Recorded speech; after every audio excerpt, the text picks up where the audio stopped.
पहले famous TV actor Siddharth Shukla, फिर मशहूर कॉमेडियन राजू श्रीवास्तव और अब महान अभिनेता सतीश कौशिक, हर एक को हार्ट अटैक ने अपनी जकड़ में ले लिया है और अच्छे खासे हंसते खेलते इंसान को मौत के घाट उतार दिया है। लेकिन इतने बड़े बड़े हार्ट अटैक के केस देखने के बावजूद हम बेवकूफ लोग अपने दिल की सुनते ही नहीं है, क्योंकि हमें लगता है अरे ये लोग तो 40 साल के ऊपर हैं, इन्हें तो हार्ट अटैक होना ही था। अगर आप भी ऐसा ही सोचते हैं तो जरा 20 साल की इस लड़की को देखिए। इसके बारे में आपका क्या ख्याल है, जो स्टेज पर डांस कर रही है तभी अचानक से गिर जाती है और जब हॉस्पिटल ले जाया जाता है तो पता चलता है इसकी हार्ट अटैक से मौत हो गई है। और अभी भी आपके दिल को ठंडक नहीं पहुंची तो मेरठ के इस लड़के के बारे में तो सुन लीजिए, जो अपने दोस्तों के साथ रात के वक्त टहल रहा था और पूरी तरह से हष्ट पुष्ट नजर आ रहा है। तभी अचानक से इसको खांसी आती है, ये अपना गला पकड़ता है और उसी वक्त बेहोश हो जाता है। हॉस्पिटल ले जाने पर डॉक्टर कहते हैं कि हमें माफ करिए, हार्ट अटैक के कारण लड़के की मौत हो गई है। और ये तो कुछ भी नहीं, ना जाने कितने 20-25 साल के लड़के लड़कियां हार्ट अटैक से मर रहे हैं। लेकिन ये सब क्यों हो रहा है, क्यों भारत के नौजवान हार्ट अटैक का शिकार हो रहे हैं? दोस्तों, सबसे पहले हमारा ये समझना जरूरी है कि हार्ट अटैक होने पर हमारे शरीर में क्या होता है। असल में देखिए, जो हमारा हार्ट यानी कि दिल होता है, उसका असली काम न्यूट्रिएंट्स और ऑक्सीजन से भरपूर ब्लड को पूरी बॉडी में सप्लाई करना है। और ये सप्लाई होने का काम ब्लड को पंप करके होता है, जो हमारा दिल लगातार करता रहता है। आसान भाषा में समझें तो जिस तरह हमारे घर में मोटर लगी होती है जो पानी को पंप करके ऊपर मौजूद टंकी तक पहुंचती है, ठीक उसी तरह हमारा दिल भी ब्लड को पंप करके बॉडी तक पहुंचता है। और हमारे दिल का जो लेफ्ट वेंट्रिकल है, यही मेन पंपिंग चैम्बर है, क्योंकि जब ये कॉन्ट्रैक्ट करता है यानी कि पिचकता है तो एओर्टा नाम का एक पाइप होता है, उसी के जरिए खून पूरी बॉडी में पहुंचता है। लेकिन दिक्कत यह है कि इस पाइप से हमारी कोरोनरी आर्टरीज जुड़ी हुई होती है, जो हमारे दिल से भी जुड़ी हुई होती है। ऐसे में आपके दिल ने जो ब्लड पंप किया है, वही न्यूट्रिएंट्स और ऑक्सीजन से भरपूर ब्लड वापस इन कोरोनरी आर्टरीज से होकर आपके हार्ट तक पहुंचेगा और आपके हार्ट की मसल्स को काम करने में मदद करेगा। क्योंकि दोस्तों, कोई भी मशीन जिसे हम चलाते हैं उसे बिजली चाहिए होती है और हमारा हार्ट किसी मशीन से कम नहीं है, लेकिन अब उसे बिजली तो मिल नहीं सकती है। इसलिए उसे अच्छी तरह फंक्शनिंग करने के लिए ये ऑक्सीजन और न्यूट्रिएंट से भरा हुआ ब्लड कोरोनरी आर्टरीज की मदद से वापस हार्ट की मसल्स को मिल जाता है, ताकि हमारा दिल धड़कता रहे। अगर आप ये सब समझ गए हैं तो आइए ये भी जान लेते हैं कि जब इंसान को हार्ट अटैक आता है तो एग्जैक्टली उसकी बॉडी में क्या होता है और वो कौन सी नस है जो काम करना बंद कर देती है। असल में दोस्तों, जब किसी को हार्ट अटैक पड़ता है तो हमारे ब्लड को पंप करने में मदद करने वाली कोरोनरी आर्टरीज ब्लॉक हो जाती है और इसकी वजह से ऑक्सीजन वाला खून हमारे दिल तक नहीं पहुंच पाता और हमें अटैक आ जाता है, जिसके बाद इंसान सांस लेने के काबिल नहीं बचता। क्योंकि जब कोरोनरी आर्टरीज बंद हो जाएगी तो धीरे धीरे हार्ट की मसल्स को ऑक्सीजन न मिलने के कारण हार्ट मर जाएगा, जिससे पूरी बॉडी में ब्लड और ऑक्सीजन नहीं पहुंचेगा और बदकिस्मती से इंसान की मौत हो जाएगी। नाउ यू कैन अंडरस्टैंड कि पूरी दुनिया में हार्ट अटैक सिर्फ एक ही कारण से हो रहा है और वो है एथेरोस्क्लेरोसिस। नहीं दोस्तों, डरने वाली बात नहीं है। मेडिकल की भाषा में कोरोनरी आर्टरीज के ब्लॉक होने को ही एथेरोस्क्लेरोसिस कहा जाता है। लेकिन सवाल अभी भी बना हुआ है कि अच्छे खासे चलते फिरते जवान लोगों को ये बीमारी हो क्यों रही है, उनके दिल की नस ब्लॉक हो जाती है, पर क्यों?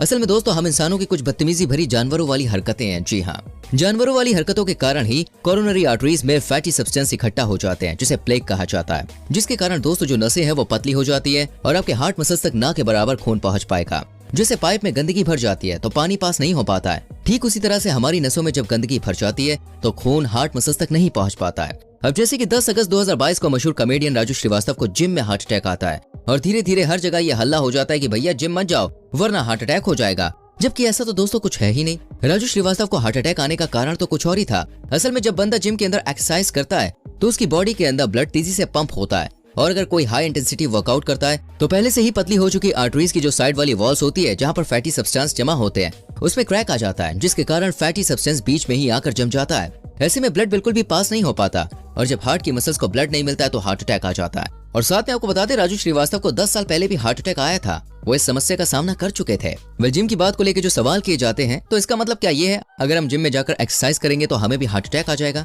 तो दोस्तों, इसका जवाब है नहीं। आपको छुई में बनकर हाथ पर हिलाकर जिम से बाहर नहीं आना है, बल्कि प्रॉपर एक्सरसाइज करनी है। क्योंकि दोस्तों, यहाँ जो बड़े बड़े लोग जिम में हार्ट अटैक से मरते हैं उसके पीछे का कारण कुछ और ही है। जितने भी सेलिब्रिटीज हार्ट अटैक से मरे हैं, हम उनके बारे में सिर्फ इतना पता लगा पाए हैं कि वो जिम में थे और एक्सरसाइज कर रहे थे, तभी उन्हें हार्ट अटैक आ गया। लेकिन क्या हमें ये मालूम है कि वो जिम में कर क्या रहे थे, उनका ब्लड प्रेशर कितना था, उनका ब्लड शुगर लेवल क्या था? जाहिर सी बात है कि हम में से किसी को भी नहीं मालूम है कि उनकी मेडिकल कंडीशन उस समय क्या चल रही थी। ऐसे में अगर आप भी ऋतिक रोशन जैसी दमदार बॉडी चाहते हैं, सलमान खान जैसी बॉडी चाहते हैं तो जिम जरूर जाइए। लेकिन जिम ज्वाइन करने से पहले एक बार अपना और अपने दिल का चेकअप जरूर करवा लीजिए। कहीं आपको कोई हार्ट प्रॉब्लम तो नहीं है? ईसीजी का टेस्ट कराने के बाद अगर डॉक्टर आपसे कहते हैं कि आपको कोई हार्ट की प्रॉब्लम है या फिर जेनेटिक कंडीशन है, जैसे कि आपकी फैमिली में किसी को हार्ट अटैक हुआ कभी, तो जनाब आपको बिल्कुल लिमिट में ही फिजिकल एक्टिविटी करनी है ताकि आपके हार्ट पर ज्यादा प्रेशर ना पड़े। और दोस्तों, केवल फिजिकल एक्टिविटी ही नहीं अगर आपको कोई प्रॉब्लम है तो आपको हर एक चीज में ध्यान रखना होगा, जैसे कि हार्ट प्रॉब्लम वाले लोग जिम जाने से पहले प्री वर्कआउट जैसी चीजें छोड़ दें, क्योंकि इसके अंदर कैफीन की मात्रा काफी ज्यादा होती है, जिसकी वजह से दिक्कत बढ़ सकती है। लेकिन अगर आपको कोई हार्ट कंडीशन नहीं है, आपको जेनेटिक प्रॉब्लम नहीं है, आप पूरी तरह से फिट हैं, फाइन हैं, तो इस कंडीशन में भी एक ऐसी संभावना है जहां आपको जिम के अंदर हार्ट अटैक आ सकता है, और वो है शो ऑफ करना। जिम के अंदर घुसते ही आप देखते हैं कि एक सुंदर सी लड़की वर्कआउट कर रही है, तो यहाँ पे अपनी मर्दानगी साबित करने के लिए दोस्तों आपने अपनी कैपेसिटी से ज्यादा ही वजन उठा लिया। तो भाई ये जो बेवकूफी भरी हरकत आपने करी ना, इससे आपके हार्ट मसल्स पर प्रेशर पड़ेगा ही पड़ेगा, और आर्टरीज की वॉल्स को नुकसान होने की जो संभावना है वो भी बढ़ जाएगी, क्योंकि ज्यादा वजन उठाने से पहले आपने स्ट्रेचिंग वगैरह करके अपनी बॉडी को उसके लिए तैयार नहीं किया था। अब बिना तैयारी के अगर आप भी एग्जाम देंगे तो भाई फेल तो होंगे ना। ठीक ऐसे ही हमारे दिल के साथ भी होता है, बिना तैयारी के दोस्तों उसके ऊपर भार डालोगे तो वो आपकी जान ले ही लेगा। दोस्तों जिम जाने से हार्ट अटैक नहीं आता है, लोगों की बेवकूफियों से होता है ये बात आपको समझ में आ गई होगी। अब यहाँ पर जो समझने वाली बात है वो ये है कि नौजवान लोगों की कोरोनरी आर्टरीज में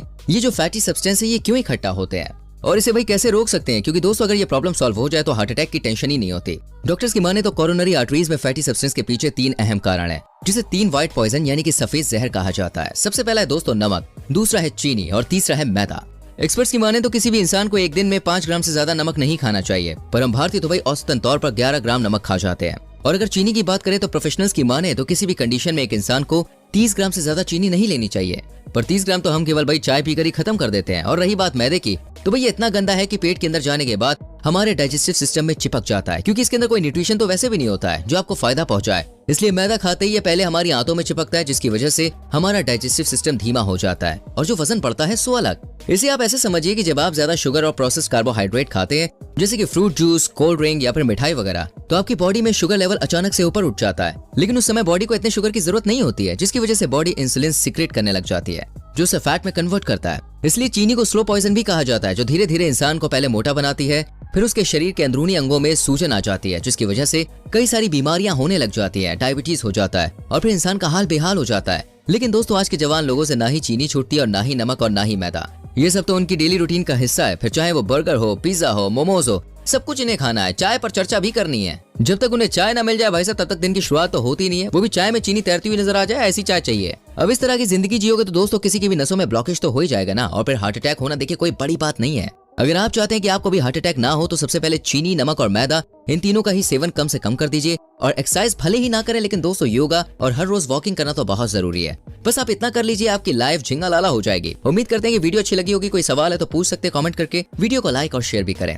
आने वाली वीडियोस को देखने के लिए चैनल को सब्सक्राइब करके बेल आइकॉन प्रेस करें, जिससे आने वाली वीडियोस मिस ना हो। मिलते हैं अगली वीडियो में। Till then bye bye, take care.